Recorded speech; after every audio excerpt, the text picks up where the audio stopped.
मनोज जरांगे यांची स्वतंत्र मराठा मंत्रालय, कुणबी मंत्रालय स्थापन करण्याची मागणी म्हणजे हास्यास्पद मागणी.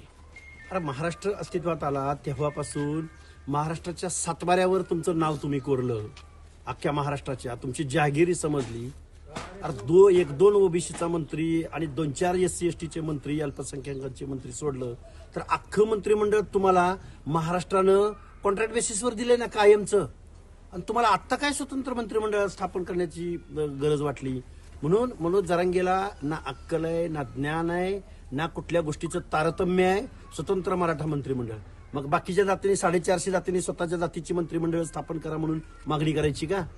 निव्वळ महाराष्ट्रामध्ये अस्वस्थता निर्माण करणं, मुख्यमंत्र्याला मुख्यमंत्री पदाच्या खुर्चीवरनं खाली खेचणं आणि कुणाचा तरी पॉलिटिकल स्कोअर सेट करणं, यासाठी मनोज जरांगेंचं हे उपोषण आहे.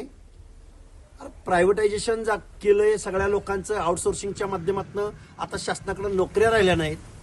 प्रसाद लाडाची जे काही कंपनी आहेत, मी मगाशी सांगितलंय, या सगळ्या कंपन्यांच्या माध्यमातून हजारो नोकऱ्या आज प्रायव्हेटायझेशनच्या माध्यमातून उद्ध्वस्त झालेल्या आहेत. कुठलं आरक्षण, कुठलं महिलांचं आरक्षण, कुठलं SC STचं आरक्षण, या सगळ्या गोष्टीवरती पोतेरा फिरवायचं काम यांनी केलंय. आणि म्हणे आमचं मंत्रिमंडळ वेगळं करा.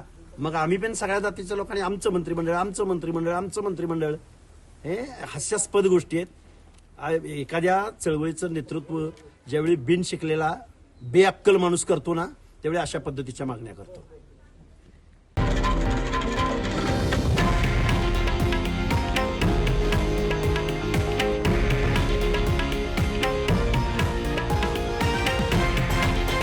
हे आहे देशातील नंबर 1 न्यूज नेटवर्क आणि आपण पाहत आहात TV9 मराठी, एकमेव.